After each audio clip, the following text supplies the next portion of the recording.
प्रशिक्षण हमें इसी चीज के लिए दी जा रही है कि आपदा आने से पहले हम क्या करें और उसके बाद उससे हम कैसे बचें, कैसे बच्चों को जागरूक करें, कैसे समाज को जागरूक करें और कैसे अपने परिवार को जागरूक करें। आपदा जो है वह दो प्रकार की होती है, एक प्राकृतिक और एक मानव जनित। मानव जनित जो आपदाएं हैं वह हमारी सूझबूझ और हमारे कर्तव्य पर डिपेंड करता है। मानव जनित कुछ आपदाएं जो है वो हमारी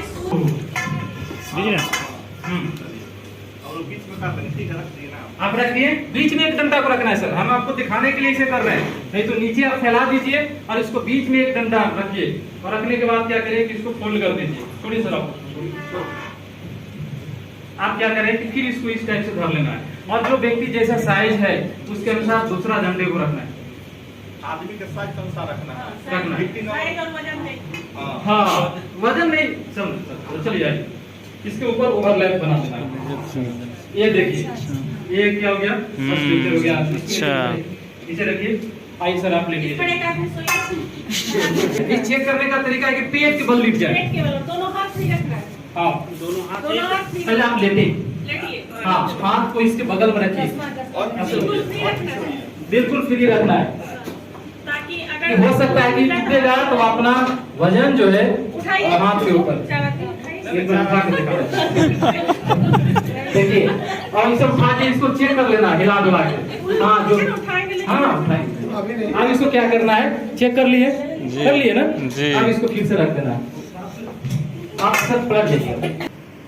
हाथ को बांधने का एक आसान सा तरीका है, इस टाइप से एक रोलर बनाना है और दोनों हाथ को इस टाइप से रख के और इसमें एक छोर को घुसाना है और टाइट कर देना है।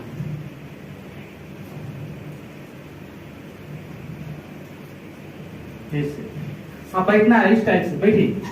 हाँ और उठाना है सही से, बच्चों को बताना है।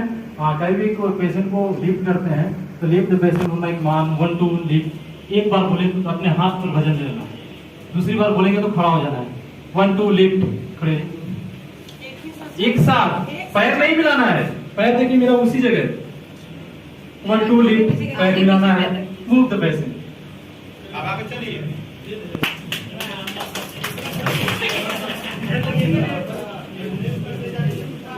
ये देख लें, ये आसानी से आपको बन भी जाएगा और ले भी जाएगा, ऐसे नहीं ले जाना है। कभी भी घायल व्यक्तियों को अगर आप समतल जगह जा रहे हैं तो सब सर आगे होगा, है ना। सीढ़ी से उतर रहे हैं तो सर पीछे होगा, सीढ़ी से ऊपर चढ़ रहे हैं तो सर आगे होगा, क्योंकि हर जो पिछला जो रेस्क्यूअर है उसको बॉडी के ऊपर ध्यान नजर रखना। अगर इस साइड चल रहे हैं तो फिर आपको मुड़ना पड़ेगा।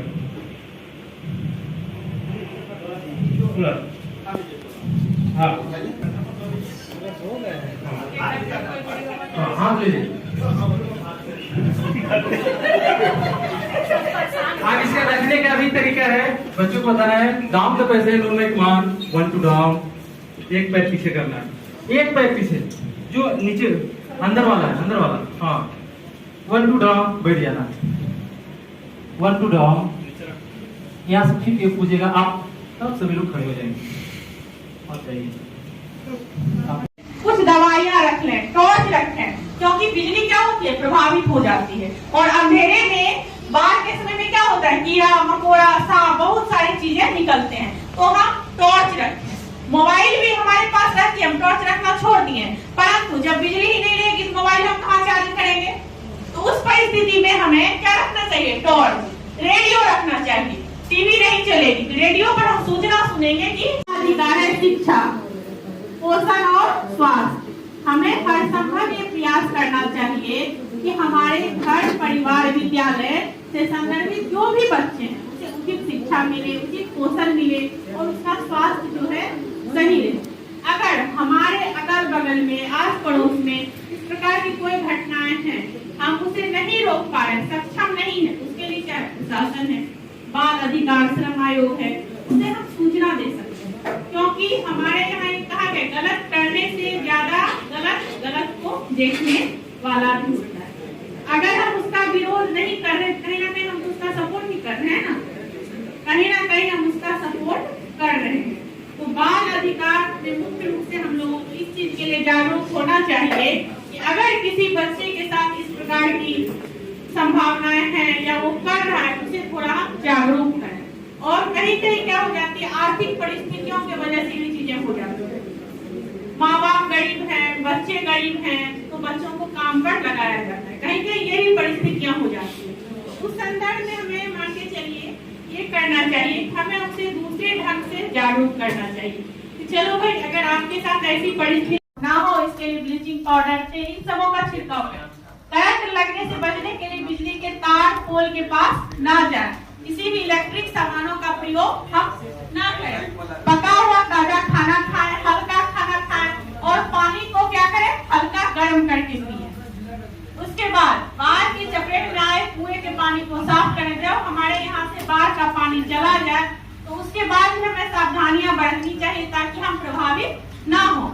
बहुत सारी बीमारियां, क्योंकि पानी जो है, बाढ़ का पानी आने पर कुआं में, चापाकल में, हर जगह वो पानी प्रभावित करता है, तो उससे क्या होता है, बहुत सारी बीमारियां भी हो जाती है। चापाकल को साफ करने का क्या क्या तरीका है बाढ़ की चपेट में, तो इन सब चीजों से जो है हम अगर सतर्कता रखें अपनी, तो हम बहुत सारे आपदाओं से अपने आप को सुरक्षित रख सकते हैं। मानसिक शोषण को रोकना एवं कुप्रथाओं का विरोध करना बाल संरक्षण कहलाता है।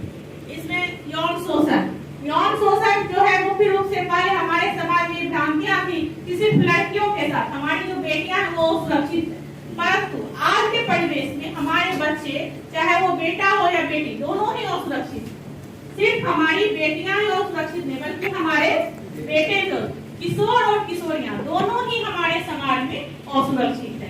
तो जितनी हम पहल बच्चियों के लिए करते हैं, उतनी बच्चों के लिए भी करना आवश्यक हो गई है, क्योंकि प्रतिदिन हम अभी समाचार पत्र, अखबार, टीवी हर जगह देखते हैं कि बच्चों के साथ अमानवीय घटनाएं लड़की और लड़कों दोनों के साथ हमारे जीवन से ही जुड़ी हुई है, हमारे परिवार की सुरक्षा से, परंतु हम उसके लिए क्या करते हैं, लापरवाही बरतते हैं। उस लापरवाही का अंजाम कभी हमको बहुत बुरा भुगतना पड़ता है। लेकिन कभी कभी ऐसी भी चीजें होती है कि हेलमेट लगाने के बावजूद भी आदमी की मृत्यु हो जाती है।